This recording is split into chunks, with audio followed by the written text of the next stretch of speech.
Welcome to Workshop 1, where we're exploring how journaling shapes our soul. You know, the word soul's a funny old word because we use it all the time. You know, we hear it in music and we often use it. You know, something just touched my soul. But very few of us understand what the soul is. The soul is that part of us that integrates or tries to integrate everything.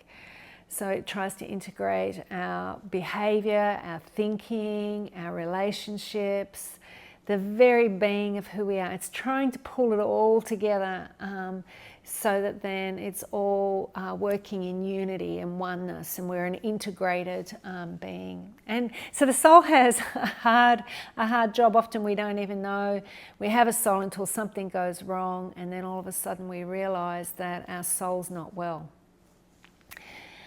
So journaling is great for our soul because as we begin to journal, we begin to talk to our soul, we begin to explore our soul, we begin to explore our thoughts, our feelings, our belief systems, our relationships, what's happening in the world around us. And as we do that, we begin to talk to our soul, and so then our soul begins to become a little bit more integrated. Sometimes it can get healed. And so journaling helps pull it all together. You know, next month we're going to be exploring doctor journaling, and the amazing thing about doctor journaling is that within 4 weeks of consistent journaling, a severe trauma or hurt can actually find healing. That's how powerful doctor journaling can actually be. But that's because you're talking to your soul, you're listening to your soul, you're trying to integrate everything together. One of the most beautiful pieces of literature that I've come across is in Psalm 42, and it was written by a guy who was going through a bit of a tough season, and he starts talking to his soul, and the language is actually really vibrant, it's beautiful, it's a great illustration of what it looks like to journal, because what he did was, it's an example of journaling, because what he did is he pulled out his pen and his paper, and yes, it was different to what we have, but he began to write, he began to examine what his thoughts, feelings and what was going on, and he started talking to his soul. So I'd like to read that piece to you because it's just such a powerful piece of literature. So here goes. A white-tailed deer drinks from the creek. I want to drink God, deep draughts of God. I'm thirsty for God alive. You can hear the yearning of his soul.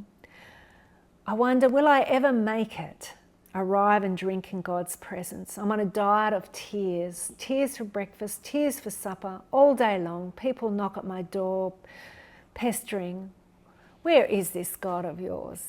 So you can hear the questions, you can hear his life, you can hear his experiences going on. These are the things I go over and over, emptying out the pockets of my life. In other words, his head has been going over and over, remunerating. It's just a bit like a duck paddling underneath water. I was at the head of the worshipping crowd, right out in front, leading them all, eager to arrive and worship, shouting praises, singing thanksgiving, celebrating all of us, God's feast. Why are you down in the dumps, dear soul? Why are you crying the blues?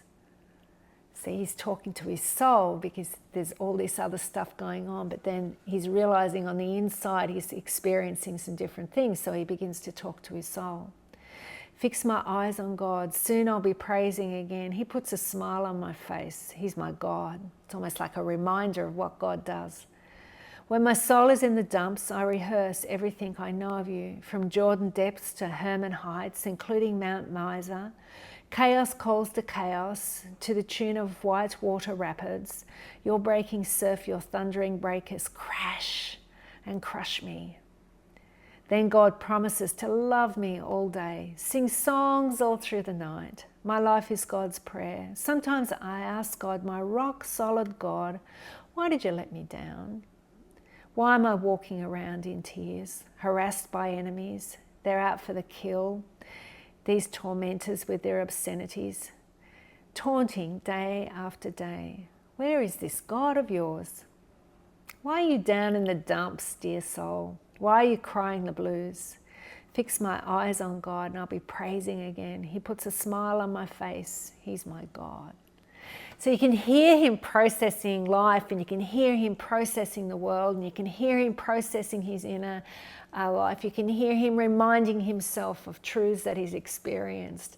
And so it's just a beautiful piece of literature of someone actually journaling and talking to their soul and seeing how their soul is shaped and all the twists and turns that happens when you actually journal. Journaling allows our soul to reflect. And reflection increases resilience. It increases our capacity to deal with some of the hard of life. And let's be honest, life is quite hard. And so journaling allows that to happen. Journaling allows us to enter into that space and reflect and kind of think, is this true or is this not true? And maybe to stop that tennis match that can happen in our head, that streaming of thinking or thoughts going round and round in circles. Journaling will stop that and give us this space to be able to reflect and to kind of think, is what I'm thinking actually true? Journaling also helps us to check in on the soul. How's my soul doing? You know, whatever we pay attention to, that's what we become. And so journaling allows us to fix back onto our soul and kind of go, is my soul well? Is it where I want it to be? And if not, why not? Am I living the kind of life that I want to live? And if not, why not? And what might need to change?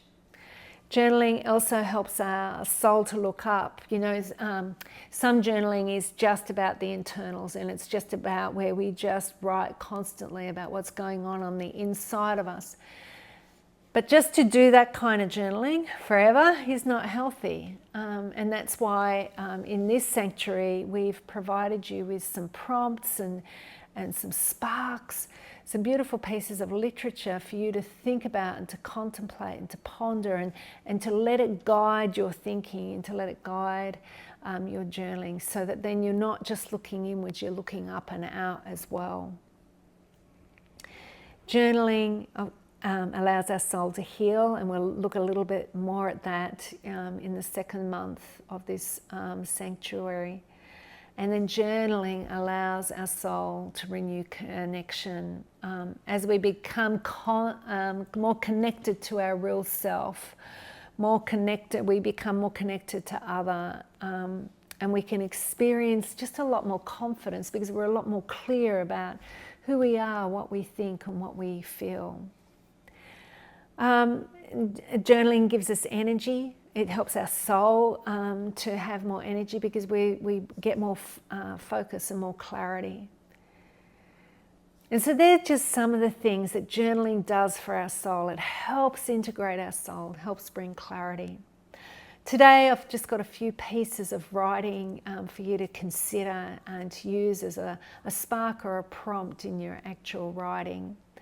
And I'm just going to read them out. I've also put them in a podcast form. Sometimes when it comes to sparks, we don't want to be able to see the person speaking, we just want to be able to hear the words. I've also written them, so you've got a copy in your download sheet. In that download sheet, I've got the written literature, but I've also got some prompts there to help you begin to journal. Sometimes it helps if we have some questions that we can ask of ourselves. So I'm just going to read those pieces of literature out, and then you can go away and you can begin to journal. Your soul is the deepest thing about you.